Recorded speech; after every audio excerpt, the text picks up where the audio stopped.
নমস্কার নমস্কার নমস্কার বন্ধুরা, চলে এসেছি আমি আজ একটি নতুন ভিডিও নিয়ে আপনাদের জন্য। আপনাদের সকলের ভালোবাসার প্রীতি। আজ গিয়েছিলাম আমি টিউশন পড়াতে, তো এই জায়গাটা আমি পড়াই। তো সেখানে গিয়ে আমি জানতে পারলাম আজকে ছদ্মবেশ সাজবে আমার স্টুডেন্ট। তো আমি জানতাম না যে এরকম কোনো ব্যাপার চলছে, তো আমি ওখানে বড় থেকে জানতে পারি এই জিনিসটা। এবং আমি ওকে কী সাজাই আর কিভাবে সাজায় তোমরা স্কিপ না করে পুরো ভিডিওটা দেখতে থাকো। তো ফার্স্ট আমি তো জানতাম না যে কিভাবে ধুতি পরাতে হয়, তো তার জন্যে মামিমা একটু ভিডিও দেখিয়ে দিচ্ছিল ইউটিউবে। তো ইউটিউব তো এই সময় আমাদের খুব হেল্প করেছে, এবং সেই হিসাবে আমি ওকে ফার্স্ট ধুতি পরানো স্টার্ট করি। তো ধুতির আগে আমি ওকে গোফটা এঁকে দিয়েছিলাম, কারণ গোফটা কাজল দিয়ে যেহেতু করেছিলাম, তো তার জন্য আর গোফের মধ্যে ঘাম হচ্ছিলো, তো কাজলটা একটু শুকোতে দেরি হতো, তার জন্য তাড়াতাড়ি করে দিয়েছিলাম। তো আপনারা কমেন্ট করে অবশ্যই জানাবেন গোফটা কেমন হয়েছে। তো তারপরে আমি ধুতি পরানো স্টার্ট করি। তো মামিমা এই সাইডে দেখছিলেন ভিডিও যে কীভাবে ধুতি পরানোর প্রসেস। তো আমি এখানে একটা কথা বলবো যে ইউটিউবটা না থাকলে হয়তো আমরা আজ এত কিছু জানতাম না, শিখতাম না। কারণ মানুষ তো সবসময় সবাইকে পায় না যে এই কোন টাইমে কী কাজ করতে হবে সেগুলো বলে দেওয়ার জন্য। ইউটিউবটা খুব সাহায্য করে তার জন্য। তো সেইভাবে ইউটিউবে আমরা ভিডিওটা দেখে নিই, এবং দেখার পর আমি আমার স্টুডেন্ট অঙ্কিতকে পড়ানো স্টার্ট করি। তো ওকে আমি আজ সাজাবো রানা। তো রানা সাজতে গেলে তো ফার্স্ট আমি কোফ করে দিয়েছি, তারপর ধুতিটা পরে দিয়েছি। এবারে মাথায় পাগড়ি দিতে হবে। তো পাগড়িটা রেডি করছিল মামিমা। তো রেডি করার পর দিদা বলছিল ওখানে যে ধুতির জায়গাটা খুব টাইট করে দিতে কোমরে, কারণ তো বাচ্চা ছিল খুলে যাবে। আর ওটা দুপাট করে নেওয়া হয়েছিল, না হলে অনেকটা সাইজে বড় হয়েছে, তার পিছন থেকে দেখুন খুলেও যাচ্ছে। তবে কি জানেন, এই যে কোনো কিছু সাজানো বা নতুনত্ব কিছু ট্রাই করার মধ্যে কিন্তু একটু আলাদা আনন্দ, আলাদা একটা অন্য এক্সপিরিয়েন্স হয় কিভাবে করলাম এই জিনিসগুলো। তো আমার স্টুডেন্ট কিন্তু খুব শান্ত। আর এটা দেখো পাগড়ি বাঁধছি মাথায়, তো কীভাবে করছি আমি পাগড়ি বাঁধার স্টাইলটা পুরোটা আপনাদের সাথে শেয়ার করেছি। তো প্লিজ আপনারা স্কিপ করবেন না, পুরো ভিডিওটা দেখবেন। এবং এখানে আমার স্টুডেন্টকে নিয়ে আমি কিছু বলতে চাই। আমি পড়াতে যাই যখন, ও তো মানে বইগুলো সব রুটিন ওয়াইজ বার করে রাখা হয়, এবং সেখানে পরপর ওকে আমি কাজ দেবো, ওর টাইম টু টাইম সব কাজ করে দেবো, এবং টাইমের আগে কমপ্লিট করে ফেলে ওর সব কাজ। তো আমার স্টুডেন্ট কিন্তু এই দিক থেকে খুব ভালো। ফার্স্ট দ্বিতীয় কথা, আমি দেখেছি এখনকার ছেলেমেয়েদের পড়াশোনার মনোযোগ নেই, যে কিছুক্ষণ বসে তারপর চলে যায় ফোন নিয়ে ঘাঁটে। ওর মধ্যে এরকম ব্যাপারটা নেই। ওকে যতক্ষণ পড়াবে ও ঠিক ততক্ষণই বসে বসে পড়বে। ওর কোনো না নেই যে আমি পড়বো না, যেই পড়া হয়ে গেছে এই জিনিসটা আমি আর দ্বিতীয়বার করবো না, ওর মধ্যে এইরকম ব্যাপারটা নেই। আর ও যখনই আমি যেই কাজটা দেবো, যতটা পড়া দেবো, সঙ্গে সঙ্গে ততটা ঠিক ইংলিশ কি ম্যাথ কি মুখস্থ করে সব লিখে একদম ঠিকঠাক সব লিখবে। আর কোথায় কমা পড়ছে, কোথায় দাড়ি পড়ছে, সেগুলোও পর্যন্ত খুব ভালো করে মেনটেন করতে পারে। এই জিনিসটা আমার খুব ভালো লাগে। দেখুন এখানে আমি কি যে সাজাচ্ছি, মাথায় যে পাগড়িটা বাঁধছি, অন্য ওর বয়সী ছেলেমেয়েরা খুব ছটফটে একটা ব্যাপার থাকে, দেখুন কতটা শান্ত, এবং ও অনেকটা বোঝে যেন এই বয়সটায়। আর ও চুপচাপ, খুব একটা মানে খুব কথা বলে না, আবার যখন কথা বলা স্টার্ট করে খুব কথা বলে। এই যে আমি সাজাচ্ছি, ও কিন্তু ফার্স্ট আগে পড়ে নিয়েছিল, তারপর পড়া কমপ্লিট করার পর তবে ছদ্মবেশের জন্য সাজছিল। তো ছদ্মবেশে যেহেতু ও রান্না সাজবে, তো দাদু মানে অঙ্কিতের দাদু আগে থেকে ঠিক করে রেখেছিল যে এটাই সাজাবে। তো তার জন্য সেরকমভাবে দাদুরা প্রিপেয়ার ছিলেন যে কী কী লাগবে না লাগবে, সেগুলো আমাকে দিয়েছিল। এবং আমি ইউটিউব দেখে একটু করে জিনিসটাকে আমি বোঝার চেষ্টা করেছি, এবং তারপর ওকে করে দেওয়ার চেষ্টা করেছি।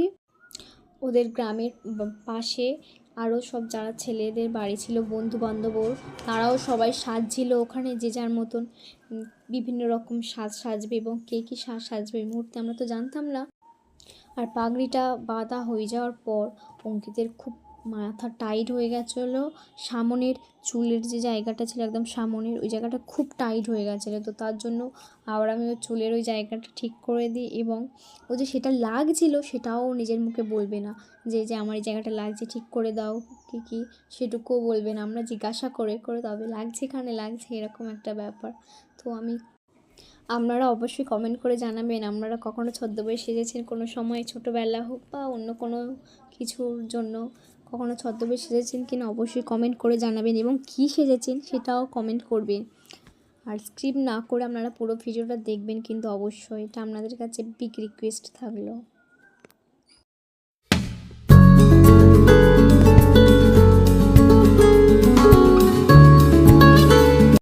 তো দেখুন বন্ধুরা, পুরোপুরি কমপ্লিট হয়ে গেছে ওর মাথায় পাগড়িটা। আমি দাদুকে বলছিলাম দেখো দাদু কেমন লাগছে, আর এটা রাখাল টাইপের দেখতে লাগছে, আমাদের রাখাল রাজা। তো তখন দাদুরা বলছিল যে হ্যাঁ খুব সুন্দর হয়েছে এবং খুব সুন্দর মানিয়েছে। ও ভিতরে একটা গেঞ্জি পরেছিল, তো সেই গেঞ্জিটা আমি বলছিলাম খুলে দেওয়ার জন্য, কারণ ওখানে ছোটাছুটির ব্যাপার একটা আছে, তো যেহেতু ছদ্মবেশে পুরো রাউন্ড করে ঘুরতে হবে তার জন্য বলছিলাম খুলে দেওয়ার জন্য। তো মামিমা বললো সেফটি পিন দিয়ে মেরে দেওয়া, খুলতে হবে না। তারপর সেফটি পিন দিয়ে তাই জন্য জায়গাটা আমি বন্ধ করে দিলাম, যাতে ভিতরের জামাটা দেখা না যায় তার জন্য।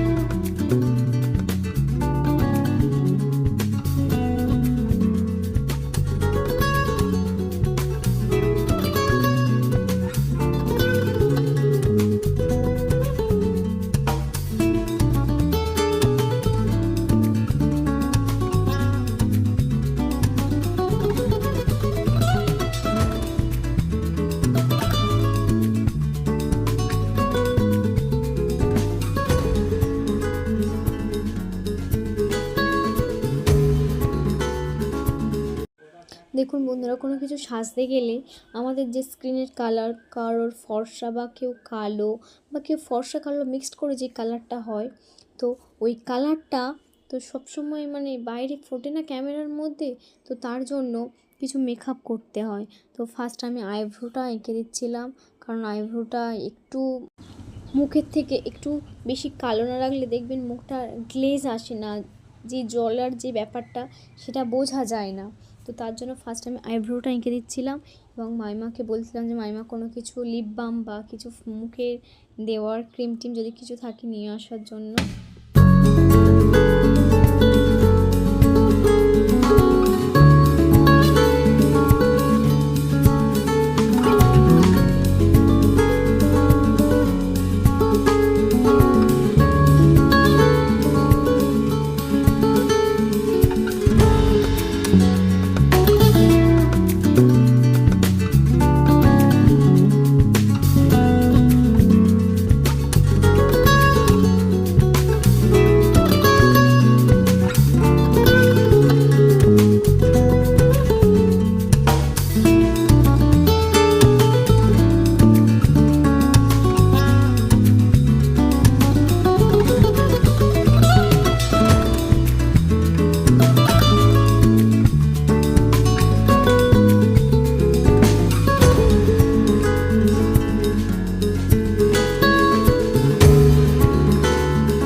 দেখুন বন্ধুরা, পুরোপুরি সব কমপ্লিট হয়ে গেছিলো, কিন্তু তার আগে আমি একটা জিনিস দিতে ভুলে গেছি, সেটা হচ্ছে ফেস ক্রিম কিছু দেওয়া হয়নি। তো তার জন্য ফের আমি মুখটা ভালো করে পরিষ্কার করে নিলাম, যেহেতু মুখে পরানোর পর তো একদম মুখে জল দেয়নি, বসে গেছিলো। তো তার জন্য ফার্স্ট একটু গামছা ভিজে একটু মুখটা পরিষ্কার করে নিলাম, তারপরে আমি ক্রিমটা লাগালাম। তো আমি তো এই জায়গাটা একটু ফানি মতন হয়ে গেছিলো, কারণ আগে ফেস ক্রিম লাগিয়ে নিত এবং তারপর আপনি যেখানে কাজল লাগাতে পারেন বা আইব্রোতে কিছু লাগাতে পারেন। আর অঙ্কিত হাসছিল জিনিসটাতে, সবাই মিলে খুব মজা করেছে এই সময়। তারপর এই ক্রিম টিম লাগানো হয়ে যাওয়ার পর আপনারা দেখুন বন্ধুরা, এই ক্রিম লাগানোর মধ্যে আপনাদের সাথে একটা গল্প শেয়ার করি। আমার এখানে পড়াতে যাওয়ার যোগাযোগটা কিভাবে হয়। তো অঙ্কিতের দাদা অর্থাৎ ওর পিসির ছেলে আমাদের সাথে পড়তো, তো সেই সূত্রে ও পড়াতাম জানতো। তো সে ঠিক করে দেয় যে এরকম আমার একটা ভাই আছে, ওদের টিচার খুঁজছে, যদি ফ্রি থাকিস তো দেখ পড়াতে যেতে পারবি। তাই আমি বললাম ঠিক আছে। তো সেই হিসাবে মাইমার সাথে কথা হয়। আমার ফ্রেন্ডকে ফোন নাম্বার দিতে বলেছিলাম, তো তারপর মামা ফোন করে আমাকে এবং কথা হয় মামিমার সাথে। এইভাবেই আমাদের ওদের সাথে যোগাযোগ হয়। দেখুন এখানে দাদু এসে দেখিয়ে দিচ্ছিল যে রানা কিভাবে ছোটে, কেমনভাবে ঘন্টাটা বাজে। তো লাঠির মধ্যে বেঁধে নেওয়া হয়েছিল ফার্স্ট পিছনে, ওই যে দেখুন গোল মতন করে বস্তা মতন করে নেওয়া হয়েছিল, ধুতি দিয়ে ওটা করা হয়েছিল। ওর ভিতরে কাপড়, খবরের কাগজ এগুলো দেওয়া হয়েছিল যাতে একটু ফুলো মতন হয়। এবং হ্যারিকেনটা ওটা হাতে ধরতে হবে, আর হ্যারিকেনটা অনেকটা বড় হয়ে গেছিলো, তো তাই ওর পক্ষে একটু প্রবলেম হচ্ছিল না। তারপরে সব ঠিকঠাক হয়ে গেছে। তো এখানে দেখুন হাঁটে দেখানো হচ্ছে যে এরকমভাবে হাঁটবি, এরকমভাবে ছুটবি, রিহার্সাল দেওয়া হচ্ছে, পারফর্ম করবে এরকমভাবে সব বলে দেওয়া হচ্ছিল। এবং দাদু টিচার ছিলেন একজন, তো উনি বাংলারই টিচার ছিলেন, তো উনি ভালো বলতে পারবেন কিভাবে কি হয়। তো দাদু সেইভাবে দেখিয়ে দিচ্ছিলেন যে এরকমভাবে পাটা পড়বে, ছোটার সময় এরকমভাবে ঘন্টা বাজবে বলে দিচ্ছিলেন। তো আপনারা সবাই জানেন যে রানার কবিতাটা কেমন, অবশ্যই পড়েছেন সবাই। তো দেখুন বন্ধুরা, আমার স্টুডেন্ট কিন্তু দেখুন বন্ধুরা, আজ আমার স্টুডেন্ট অঙ্কিত রানা সেজে রেডি হয়ে গেছে, এবারে মাঠে যাওয়ার পালা।